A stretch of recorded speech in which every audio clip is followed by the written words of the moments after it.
राहु एक ऐसा ग्रह है जिससे लोग डरते रहते हैं कि बाप रे क्या हो जाएगा।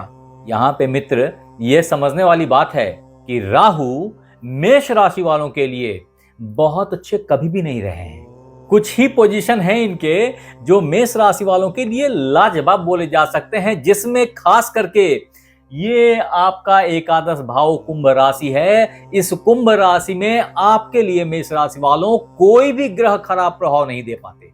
ये उनकी मजबूरी होती है, ये एकादश भाव की खासियत है। ये मुद्दा तब और खास हो जाता है जब इस एकादश भाव में राहु देव का प्रेजेंस होता है, क्योंकि राहु देव इच्छाओं के मालिक हैं और सिर्फ बुद्धिमत्ता लगा करके चीजों को प्राप्त कर लेते हैं। येन केन प्रकारेण चीजें हासिल होनी चाहिए, ये इनकी अभिष्ट होती है। यही इनका सारा सोचने का एंगल होता है। शाम दाम दंड भेद, किसी भी तरीके से मुझे अगर चीज चाहिए तो चाहिए, ये राहु की सोच होती है। और सिर्फ इतना ही नहीं है, इसके लिए सारी जुगत लगा लेते हैं।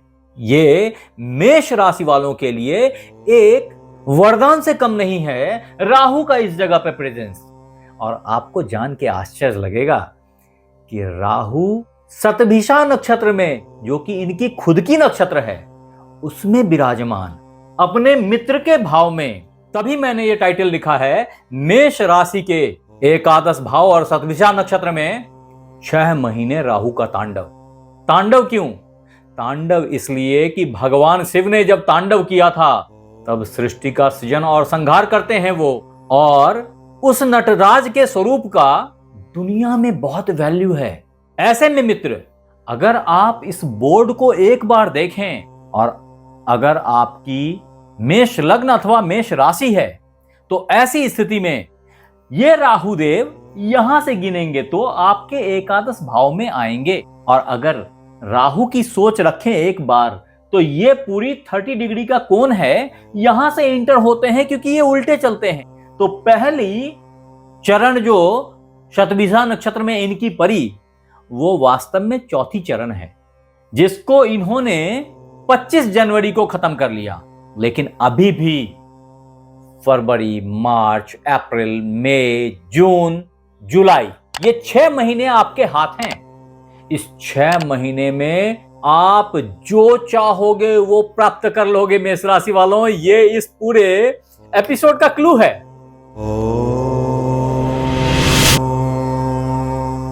नमस्कार मित्रों, मैं आचार्य देवेश कुमार ठाकुर आपको आपके अपने चैनल एस्ट्रोलॉजी स्टार्ट्स में फिर से स्वागत करता हूं। आगे बढ़ते हैं मित्र। वास्तव में जो शतभिषा नक्षत्र का तृतीय चरण है, वो चरण कुंभ राशि के नवमांश में आता है, जिसके लॉर्ड शनिदेव राहुदेव के मित्र हैं। ऐसे में जो दिसंबर और 25 जनवरी तक का टाइम गया 2026 का, ये थोड़ा सा कंफ्यूजिंग टाइम था। ये भ्रम के साथ मोक्ष की इच्छा, कहां जा रहे हैं पता नहीं, ऐसे सीन में आप इधर उधर रैंडम हिट करते चले गए।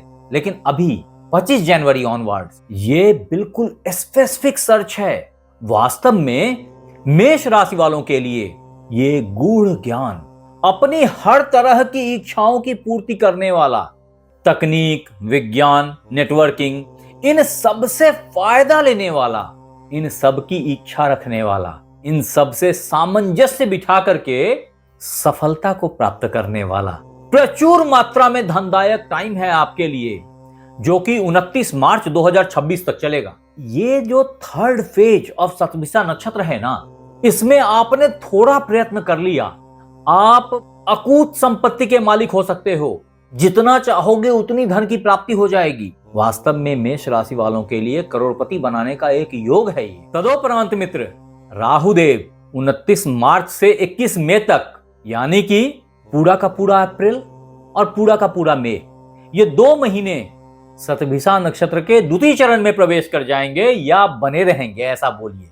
और ऐसी हालत में जो ये नवमांश होगा वो मकर राशि का नवमांश हो जाएगा। और ऐसी स्थिति में जो राहुदेव का बिहेवियर है वो थोड़ा ट्विस्ट हो जाएगा आपके लिए।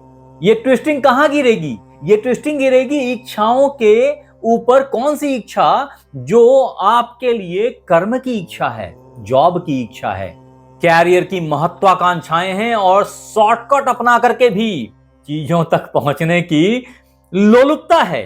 ऐसे में राहु बहुत खतरनाक होते हैं, इस बात को याद रखिएगा। और ये किसी भी रास्ते से पहुंच को ठान के रखते हैं। अगर इन्होंने सोच लिया तो उसकी प्राप्ति करवा के रहेंगे। और राहु सोचेंगे नहीं, कायदे से आपका दिमाग मेष राशि वालों सोच रहा है, क्योंकि आप राहु के प्रभाव में आ चुके हैं। बस आपको सावधानी ये रखनी है, घुटने, त्वचा, इन सब चीजों के ऊपर स्पेशल केयर कीजिए।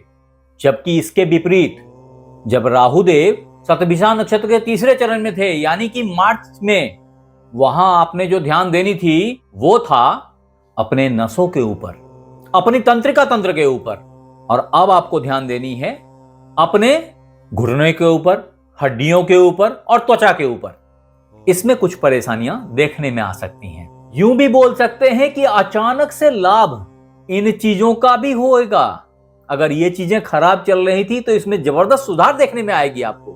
तदोपरांत मेष राशि मेष लग्न के मित्रों, ये समझें कि ग्रेजुअली ये राहुदेव इधर से सरकते हुए इधर की तरफ बढ़ रहे हैं। ये इस तरीके से इस एंगल को क्रॉस कर लेते हैं। ये 30 डिग्री का कोण है जो यहां बन रहा है।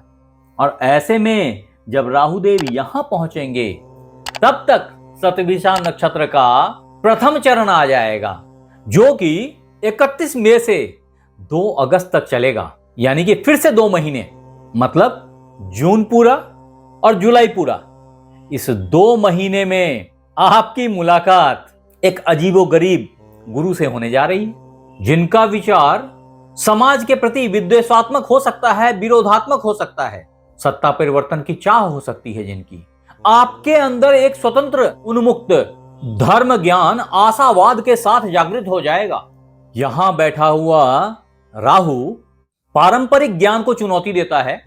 जुआ, शेयर, सट्टा, लॉटरी, इन सब के प्रति आकर्षित करता है, इनमें पैसे लगवाता है। ऐसे में व्यक्ति की अवधारणा समाज से अलग या कई दफे विद्रोही भी हो जाती है। ऐसी स्थिति में आपको आपके लीवर और जांघों की केयर करनी जरूरी है। यह सब कुछ इस 6 महीने में घटित होगा दोस्त, जो मैंने पहले ही बता दिया है। और अगर आपने थोड़ी सी होशियारी लगाई मेष राशि वालों, तो आपकी इच्छाएं अचानक से इन सारे चीजों की प्राप्ति का होएगा, जबरदस्त धन प्राप्ति का होगा, डिफरेंट काइंड ऑफ लाभ से आप ओतप्रोत हो जाएंगे, ऐसा दिख रहा है। क्योंकि ये शतभिषा नक्षत्र का जो प्रथम आखिरी चरण है वो धनु राशि के नवमांश में गिरता है, इसलिए सारी चीजें आपको प्राप्त होंगी।